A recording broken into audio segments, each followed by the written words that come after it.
स्वागत है आपका एक बार फिर आपके अपने यूट्यूब चैनल एसकेएम खेती में।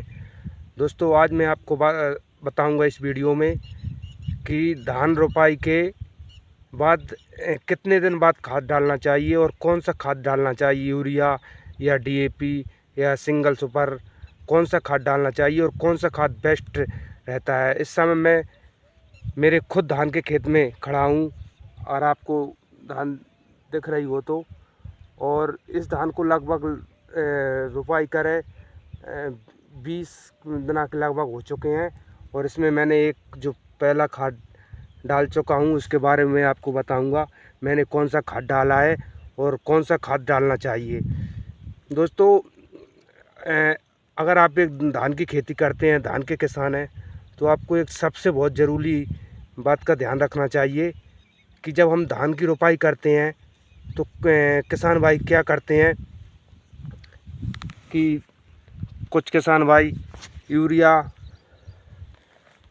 का उपयोग कर देते हैं पहला डोज में। उससे क्या होता है कि दोस्तों यूरिया नाइट्रोजन पाई जाती है, नाइट्रोजन पौधे को हाइट बढ़ा देती है और हाइट बढ़ जाती है, किल्ले कम निकल पाते हैं। तो आप सबसे पहले आपको ध्यान रखना चाहिए कि जो हम पहला खाद डालते हैं तो आप डीएपी का ही यूज करें।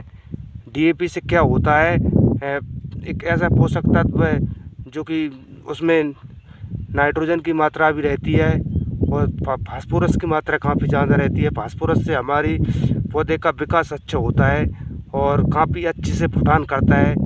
जो एक खुराक मिलती है पौधे को जो वो डीएपी से मिलती है। आप एनपीके भी डाल सकते हैं। एनपीके में कई खाद आते हैं, 12-32, 16, 16-16। आप डीएपी का भी यूज बिल्कुल कर सकते हैं और डीएपी ही करना चाहिए। जिससे क्या होता है कि पौधा जब शुरू में उसको डीएपी की खाद मिलेगी तो पौधा का विकास बहुत तेज़ी से होता है, किल्ले अच्छे निकलते हैं, फुटान अच्छी होती है और पौधा इतना स्वस्थ होता है, मजबूत होता है, जो आगे चल के कई रोगों से लड़ने की क्षमता उसमें बढ़ जाती है। डीएपी से में ऐसे कई फायदे पाए जाते हैं डीएपी से, जो कि हमारी फसल आगे जान के कई रोगों से भी लड़ सकती है, क्योंकि पौधा मजबूत बनता है तो रोगों की और कई कीटों के आने की भी संभावना कम होती है। ऐसे में किसान भाई कुछ ऐसी गलती कर देते हैं कि यूरिया डाल देते हैं। यूरिया से क्या होता है मैंने आपको आगे भी बता चुका हूँ कि यूरिया नाइट्रोजन की मात्रा होती है। नाइट्रोजन से हमारा पौधा काफ़ी हद तक बढ़ता है। इससे हमारी फसल या धान जो भी फसल होती है वो आड़ी गिरने के चांस रहते हैं और आड़ी गिरती है तो आप जानते हैं कितना नुकसान होता है। तो आप ध्यान दें, पहला खाद अगर आप डालते हैं तो धान में खासकर आप डीएपी का यूज करें। आप 15 से 20 किलो 25 किलो तक भी जा सकते हैं।